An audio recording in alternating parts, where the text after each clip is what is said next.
Okay, so this is lecture 8 on units and measurement. आज का हमारा टॉपिक है accuracy and precision.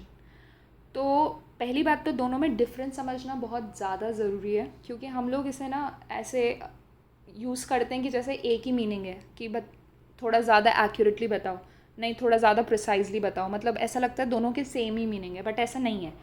The two terms are used interchangeably but they have specific meanings in physics.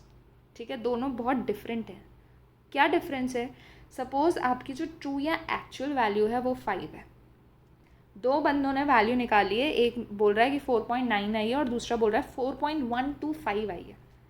तो obviously इस बंदे की ज़्यादा नियर है वैल्यू एक्यूरेट वैल्यू के, ठीक है, सॉरी एक्चुअल वैल्यू के।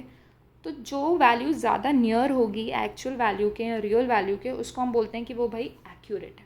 ठीक है, अब प्रिसाइज क्या होता है? 4.125 उस बहुत कन्विक्शन के साथ बोल रहा है, बहुत उसके साथ बोल रहा है कि भाई मुझे 3 डेसिमल प्लेसेस तक उसकी एग्जैक्ट पोजीशन पता है कि भाई 4.125 ही आएगा। 3 डेसिमल प्लेसेस बता दिए उसने।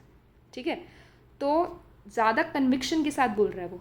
तो ये है प्रिसाइज को बहुत ही प्रिसाइजली बता रहे हैं कि भाई सिर्फ 4.1 नहीं है या 4.12 नहीं है, 4.125 है। तो ये होता है प्रिसिशन। प्रिसिशन और एक्यूरेसी का कोई लेना देना नहीं है। ज़रूरी नहीं है कि जो वैल्यू आपकी प्रिसाइज है वो एक्चुअल वैल्यू के नियर हो, नहीं एक्यूरेट हो, नहीं। ठीक है, प्रिसिशन का अपना अलग मतलब होता है, एक्यूरेट का अपना अलग मतलब होता है। ओके, तो अगर मुझे डिफाइन करना हो तो accuracy it's the measure of how close the measured value is to its true value. ठीक है, एंड प्रिसिशन क्या है? It tells us to what resolution the quantity is measured by the instrument. Okay, smaller the least count, greater the precision of the measurement. Least count क्या होता है कि जैसे किसी का 0.01 है, किसी का 0.001 है, तो ये वाली जो वैल्यू है वो 2 डेसिमल तक बता सकती है हमको करेक्ट वैल्यूज़, ये 3 डेसिमल तक बता सकती है।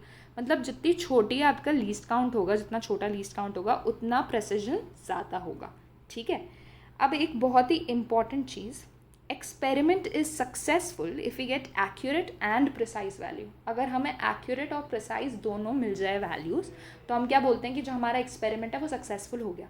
मतलब जैसे 5 थी एक्चुअल वैल्यू और हमको सपोज 4.9999 ऐसी कुछ वैल्यू मिल जाए, तो ये प्रिसाइज भी है, इतने डेसिमल प्लेसेस तक ट्रू है ये। ठीक है, और बहुत ही ज़्यादा क्लोज है एक्चुअल वैल्यू के। ओके, तो इसे हम क्या बोलेंगे कि एक्सपेरिमेंट जो हुआ है वो है सक्सेसफुल। ओके, नेक्स्ट आता है आपका सिग्निफिकेंट फिगर्स। ठीक है, सिग्निफिकेंस का मतलब होता है किसी चीज़ की इम्पोर्टेंस। ठीक है, किसी चीज़ की importance. Okay, so the term refers to the number of important single digits in the coefficient of expression in the scientific notation। ये बहुत ही ज़्यादा साइंटिफिक लैंग्वेज में हो गया, इसको समझने की ज़रूरत नहीं है, बाद में समझ आ जाएगा। तो सपोज़ एक ने मुझे आंसर बताया, एक्सपेरिमेंट कंडक्ट हुआ है, एक बंदे ने बोला कि 4.1 वैल्यू आई है, एक ने बोला 4.123 वैल्यू आई है, एक ने बोला 4.123 वैल्यू आई है। ठीक है, तो मैं क्या बोलूँगी कि भैया इसका सबसे बढ़िया रिजल्ट आया है क्योंकि इसका बहुत ही प्रिसाइज है। ठीक है, क्योंकि इसने मुझे बहुत सारी टर्म्स तक करेक्ट वैल्यू दे दी है, करेक्ट नहीं मतलब वैल्यू दे दी है। अब इधर 3 रिजल्ट हैं, एक बंदे ने बोला 25 वैल्यू आई है, एक ने बोला 025 वैल्यू आई है, एक ने बोला 0025 वैल्यू आई है। क्या कोई फ़र्क पड़ेगा? आगे मैंने अगर 0 लगा दिया तो 1000 0 लगा दो, ठीक है, लेकिन एंड में तुमने अगर 25 लिखा है तो आंसर तो तुम्हारा 25 ही है ना। तो मैं ये थोड़ी बोलूँगी कि भैया आपने बहुत अच्छा आंसर दिया और आपका आंसर ख़राब है, नहीं, ऐसा नहीं है। ये आंसर तीनों सेम ही है। क्यों? क्योंकि हम बोलेंगे यार ये जो आगे वाले ज़ीरोज़ है ना, इनकी कुछ इंपॉर्टेंस ही नहीं है, इनका कुछ सिग्निफिकेंस ही नहीं है, तो ये तीनों सेम है, जबकि इधर ये चीज़ डिफरेंस क्रिएट कर रही थी। ठीक है, तो यही होता है सिग्निफिकेंट फिगर्स, कि कितने कौन कौन से टर्म्स हम कंसिडर करते हैं कि वो इम्पॉर्टेंट हैं और कौन से टर्म्स इम्पॉर्टेंट नहीं हैं। तो इसके कुछ रूल्स हैं जो हम पढ़ेंगे, बहुत इंटरेस्टिंग रूल्स हैं। एक बार रूल समझ आ गए तो क्वेश्चंस करना बेहद ईजी हो जाता है। ठीक है, तो हम फर्स्ट रूल से स्टार्ट करते हैं। All the non zero digits are significant. ठीक है, सिग्निफिकेंट हर वो नंबर होगा जो नॉन ज़ीरो है, मतलब सोचना ही नहीं, अगर नॉन ज़ीरो नंबर दिख गए मतलब सारे सिग्निफिकेंट है। जैसे 123, तो अगर मैं बोलूँ कि कितने सिग्निफिकेंट फिगर्स हैं इसमें, तो 3 नंबर हैं जो नॉन ज़ीरो हैं, तो तीनों क्या हो गए? सिग्निफिकेंट हो गए। ये है 1.45956, टोटल 6 हैं और सारे क्या हैं नॉन ज़ीरो। तो मैं बोलूँगी इसमें कितने सिग्निफिकेंट डिजिट्स हैं, 6। सिमिलरली इसमें 4 सिग्निफिकेंट फिगर्स, इसमें 2 सिग्निफिकेंट फिगर्स। मतलब अगर नॉन ज़ीरो डिजिट आ जाए तो कुछ सोचना नहीं है, जितने भी नंबर हैं सारे क्या होंगे, सिग्निफिकेंट फिगर्स ही होंगे। ठीक है, नेक्स्ट है all zeros occurring between two non zero digits are significant no matter where your decimal point is if at all.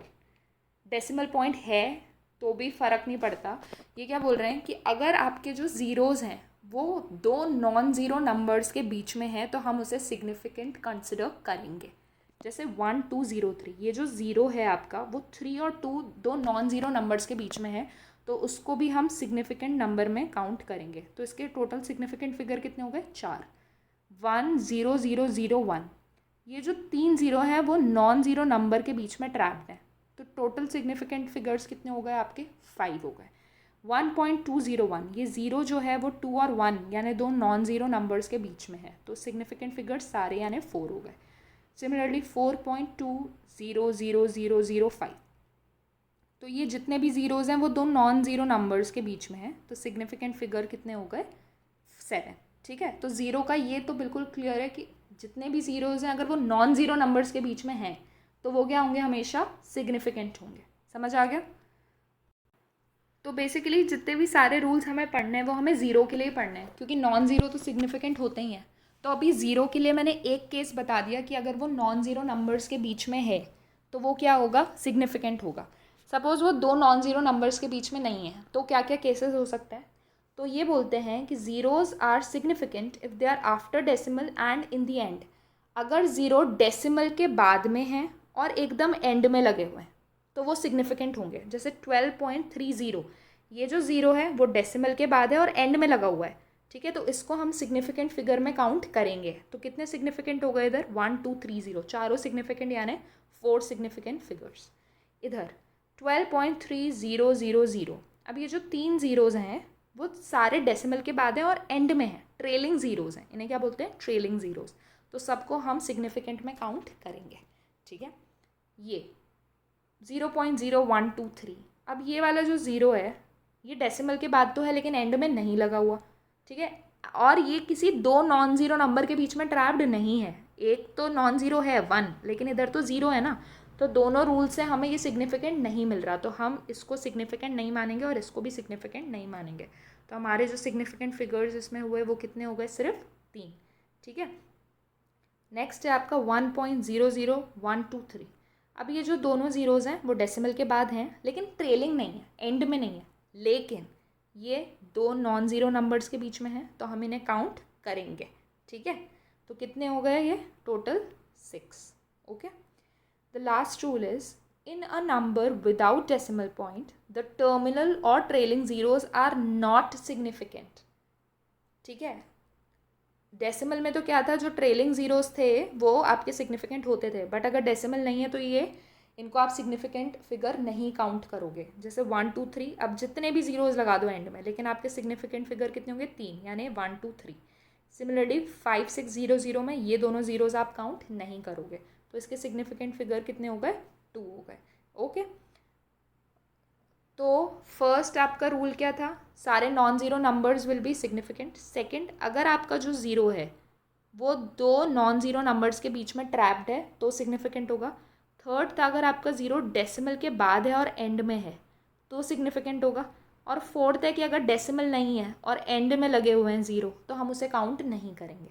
समझ आ गए, तो ये आपके चारों रूल्स थे। Okay, now change of units doesn't change number of significant figures, very important। अगर आप units change कर रहे हो, सपोज मीटर से सेंटीमीटर में कन्वर्ट कर रहे हो, तो आपके सिग्निफिकेंट फिगर्स चेंज नहीं होंगे। जैसे आप 1 मीटर लिखा आपने, इसको आप क्या लिख सकते हो, 100 सेंटीमीटर, इसको आप क्या लिख सकते हो, 1000 मिलीमीटर। ठीक है, तो इसका सिग्निफिकेंट फिगर क्लियरली 1 है, इसका सिग्निफिकेंट फिगर भी 1 है, क्योंकि ये दोनों जो ज़ीरोज़ हैं, डेसिमल तो इसमें है नहीं और between two non zero numbers भी नहीं है, तो इसका सिग्निफिकेंट फिगर क्या हुआ, 1। और सिमिलरली इसका सिग्निफिकेंट फिगर भी कितना हुआ, 1, क्योंकि ये 3 ज़ीरोज़ तो काउंट ही नहीं होंगे। ठीक है, तो change of unit will not change the number of significant figure, very important. Okay, तो अब हमारा नेक्स्ट टॉपिक आता है scientific notation of writing a measurement. हम हर मेजरमेंट को, हर क्वांटिटी को हम साइंटिफिक नोटेशन में लिखते हैं। ये साइंटिफिक नोटेशन क्या होती है और साइंटिफिक नोटेशन में क्यों लिखते हैं वो हम बताते हैं। तो पहला है कि साइंटिफिक नोटेशन में क्यों लिखने की ज़रूरत है। ठीक है, तो referring to rules 3 and 4, third rule क्या बोलता था आपका कि डेसिमल के बाद और एंड में ज़ीरो है तो उसे काउंट करेंगे, और फोर्थ रूल आपका बोलता था कि अगर डेसिमल नहीं है तो हम ट्रेलिंग ज़ीरोज़ को काउंट नहीं करेंगे। ठीक है, ये रूल आपका था। तो अगर कोई क्वांटिटी मीटर में है 4.700, तो इसके सिग्निफिकेंट फिगर्स कितने हैं? 4, क्योंकि देखो ये जो बाकी के दो ज़ीरोज़ हैं वो डेसिमल के एंड में लग रहे हैं ना, तो इसको हम बोलेंगे सिग्निफिकेंट फिगर है, तो 4। अब इसको अगर मैं 100 से मल्टीप्लाई कर दूँ, किससे मल्टीप्लाई कर दूँ? 100 से, तो सेंटीमीटर में आ जाएगा। तो जब इस क्वांटिटी को 100 से मल्टीप्लाई करोगे तो आ जाएगा 470.0। तो सिग्निफिकेंट फिगर कितने हो गए? अभी भी 4 ही हैं, क्योंकि एक ज़ीरो डेसिमल के बाद है। ठीक है, ओके। अच्छा, अब दिमाग में क्वेश्चन आ सकता है कि ये वाले 4 को हम सिग्निफिकेंट क्यों काउंट कर रहे हैं। तो वो जो रूल था कि if your zero is between two non zero numbers then it is significant, वो एक्चुअल में थोड़ा बड़ा रूल है। वो ये है कि if your zero is between two significant numbers तो वो सिग्निफिकेंट ही काउंट करते हैं। तो ये वाला जो आपका ज़ीरो है ना, ये वाला ज़ीरो, ये क्या है? 7 एक नॉन ज़ीरो नंबर है, और ये जो ज़ीरो था वो आपका सिग्निफिकेंट था। तो दो सिग्निफिकेंट नंबर के बीच में जो ज़ीरो होगा वो भी सिग्निफिकेंट ही होता है। ये उस रूल में ऐड कर देना। ठीक है, तो इसके सिग्निफिकेंट फिगर भी कितने हो गए? 4 ही हो गए। अब मैं इसको जब वापस 10 से मल्टीप्लाई करती हूँ तो मुझे आंसर मिलेगा मिलीमीटर में, लेकिन वो हो जाता है 4700। अब मेरा डेसिमल हो गया गायब। डेसिमल गायब हो गया तो इसके सिग्निफिकेंट फिगर कितने हो गए? सिर्फ 2 हो गए। ठीक है, लेकिन ये तो गलत है, क्योंकि हमने अभी पढ़ा था कि अगर हम यूनिट्स चेंज करते हैं तो number of significant figures will not change. ठीक है, तो इसलिए हमें एक रूल बनाना पड़ा to remove such confusion in determining the number of significant figures. Best way is to represent every measurement in scientific notation. हर मेजरमेंट को हम किस तरीके से रिप्रेजेंट करेंगे? साइंटिफिक नोटेशन में। अब साइंटिफिक नोटेशन क्या होती है वो देखते हैं। In scientific notation, every number is represented as a into 10 to the power b. ठीक है, where a is number between 1 and 10 and b is any positive or negative integer. आपको पता है जब आप 36.8 into 10 to the power something लिखते थे तो आप क्या करते थे? आप ट्राई करते थे इस डेसिमल को इधर ले जाओ सेकेंड प्लेस पे और फिर 10 की पावर में लिखो। यही होती है साइंटिफिक नोटेशन। ठीक है, कि हम ट्राई करते हैं कि ये वाला जो हम स्टार्टिंग में जो नंबर लिख रहे हैं ये आपका 1 और 10 के बीच में हो। ठीक है, तो हम इसे 2.3 into 10 to the power something या 3.4 into 10 to the power something ऐसे लिखते थे। समझ आ गया? तो ये होता है आपका साइंटिफिक नोटेशन जो आप बचपन से लिखते आ रहे हो, that is your scientific notation. अब सिग्निफिकेंट फिगर्स में हम कैसे बोलते हैं कि जैसे सपोज आपका नंबर है 2.6 into 10 to the power 6। Okay, ये है आपका बेस नंबर। इसको क्या बोलते हैं? Base number. और इसको बोलते हैं हम पावर। ठीक है, 10 की पावर जो भी है। तो जब हम सिग्निफिकेंट फिगर्स काउंट करेंगे तो बेस में जितने भी ज़ीरोज़ वगैरह आएंगे या जो भी सिग्निफिकेंट फिगर होगा वो हम काउंट करेंगे, लेकिन ये चीज़ बिल्कुल इररेलेवेंट होती है, इसको हम काउंट नहीं करते हैं 10 की जो भी पावर आती है। ठीक है, तो जैसे अब हमारा ये एग्जाम्पल था 4.700 मीटर था, तो इसके सिग्निफिकेंट फिगर्स कितने थे? 4। जब हमने इसको सेंटीमीटर में कन्वर्ट किया तो 4.700 इंटू 10 टू द पावर 2। अब क्या ये ऑलरेडी साइंटिफिक नोटेशन में है? हाँ है, क्योंकि देखो 4 नंबर के बाद ही तो डेसिमल लग रहा है, तो ये तो ऑलरेडी साइंटिफिक नोटेशन में है। ठीक है, तो हमको क्या करना होता है? सिर्फ जो बेस वैल्यू होती है उसके सिग्निफिकेंट फिगर काउंट करने होते हैं। ये पार के नहीं काउंट करेंगे। तो इसमें तो अभी भी 4 है, तो ये 4। जब हमने इसे मिलीमीटर में कन्वर्ट किया तो क्या किया? 10 टू द पावर 3 से मल्टीप्लाई किया। नंबर तो अभी भी यही है, तो सिग्निफिकेंट फिगर कितने हैं? 4, क्योंकि इसका तो हम काउंट नहीं करेंगे। सिमिलरली किलोमीटर में जब कन्वर्ट करोगे तो 10 टू द पावर -3 से मल्टीप्लाई करोगे, तो अभी भी आपके सिग्निफिकेंट फिगर्स कितने रहे? 4। तो यह जो आपका ग्लिच था अभी वो क्योर हो गया। ठीक है, हमें पता चल गया कि सिग्निफिकेंट फिगर्स अब चेंज नहीं हो रहे जब हम क्या कर रहे हैं? इसको साइंटिफिक नोटेशन में चेंज कर दे रहे हैं। ओके, तो हम कुछ क्वेश्चंस प्रैक्टिस कर लेते हैं अभी। तो सब में हमको सिग्निफिकेंट फिगर्स काउंट करने हैं। तो अगर ये फर्स्ट एग्जाम्पल है, इसमें सिर्फ 3 ही है क्योंकि जितने ज़ीरोज़ हैं उनमें कोई रूल फॉलो नहीं हो रहा जिसमें हम ज़ीरो को सिग्निफिकेंट फिगर काउंट करते थे, ठीक है। तो कितने हो गए 3। ये जो सेकेंड है, अब 2 1 6 3 तो होंगे ही, और ये जो ज़ीरो है वो डेसिमल के बाद है और एंड में है, तो इसको भी हम सिग्निफिकेंट फिगर में काउंट करेंगे। तो कितने हो गए टोटल 4। ये वाला जो है स्टार्टिंग के 2 ज़ीरोज़ तो हम ऑब्वियसली काउंट नहीं करेंगे, ये 2 ज़ीरोज़ काउंट करेंगे क्योंकि ये डेसिमल के बाद हैं और ट्रेलिंग है। ये ज़ीरो भी काउंट करेंगे क्योंकि ये 2 नॉन ज़ीरो नंबर्स या 2 सिग्निफिकेंट नंबर के बीच में है, ठीक है। तो आपके जो टोटल सिग्निफिकेंट फिगर्स हो गए वो हो गए 6। ये नंबर हम देखें तो 10⁻³ से तो हमें लेना देना नहीं है, पावर को हम काउंट नहीं करते, सिर्फ इसको देखेंगे तो ये बीच वाला ज़ीरो काउंट होगा because it is trapped between 2 non zero numbers. तो कितने हो जाएंगे 1 2 3 4 5 हो जाएंगे। इसमें सिर्फ एक सिग्निफिकेंट रहेगा, ठीक है, 3 ज़ीरोज़ काउंट नहीं करेंगे। इसमें स्टार्टिंग के 2 ज़ीरोज़ काउंट नहीं होंगे, एंड वाला इधर ज़ीरो काउंट होगा because it is after decimal and trailing, और बीच वाला ज़ीरो काउंट होगा because it is between 2 non zero numbers. तो कितने हो गए इसमें आपके सिग्निफिकेंट फिगर्स 1 2 3 4 5, इसका भी 5 था, ठीक है। ये तो सारे नॉन ज़ीरो नंबर्स हैं तो ऑब्वियसली क्या होंगे सिग्निफिकेंट होंगे। तो 1 2 3 4 5 6 7 8 9 ये सारे ज़ीरोज़ काउंट होंगे क्योंकि ये 2 नॉन ज़ीरो नंबर्स के बीच में है, ठीक है। तो कितना हो जाएगा 1 2 3 4 5 6 7 8 सिग्निफिकेंट फिगर्स। ये 10⁻22 से तो हमें कुछ लेना देना नहीं है, इधर जितने भी ज़ीरोज़ हैं वो काउंट होंगे because they are between 2 non zero numbers. तो क्या हो जाएगा 1 2 3 4 सिग्निफिकेंट फिगर्स। ये इससे हमें लेना देना नहीं है, और ये स्टार्टिंग वाले जो ज़ीरोज़ हैं वो सिग्निफिकेंट नहीं होंगे। तो इसमें कितने सिग्निफिकेंट फिगर हैं, सिर्फ 1। तो ये ऐसे बहुत सारे क्वेश्चंस आप लोग प्रैक्टिस करना तो ये टॉपिक एकदम समझ आ जाएगा, ओके।